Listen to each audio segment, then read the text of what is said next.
Uy, may bagong setup na naman. Hi everyone, this is Zay from Zay Aquatics. So, eto nga pala yung dating lagayan ng mga pufferfish ko, yung 10-gallon grow out tank.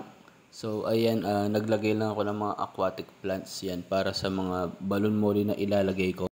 So, eto nga pala yung mga balon molly na nabili ko noon. Yan, nasa quarantine tank sila. So, maya-maya pwede ko na silang ilipat dun sa paglalagyan nila na bagong tank.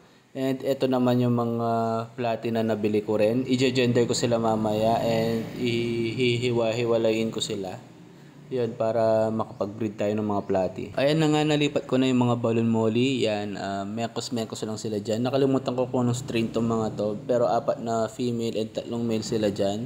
Yan, mekos-mekos lang sila dyan. So, dito naman sa platy, tag to 2 pairs lang sila. Yan. 2 pairs sa 3 divider na 15-gallon tank. So, yan, sana ma-breed ko sila. Iba-ibang strain din to. Yan, mekos-mekos lang din. Yan, para sa akin lang naman. So, ayun. Sana maparami ko rin tong mga platy na to. And may mga natira pang mga male sa loob. So, ito yung mga natirang male. Yan, kasama nila yung swordtail dyan. So, baka i-prepare ko tong mga to pag lumaki na yung mga ginagrow out ko na platy. Yun lang. Happy fish keeping!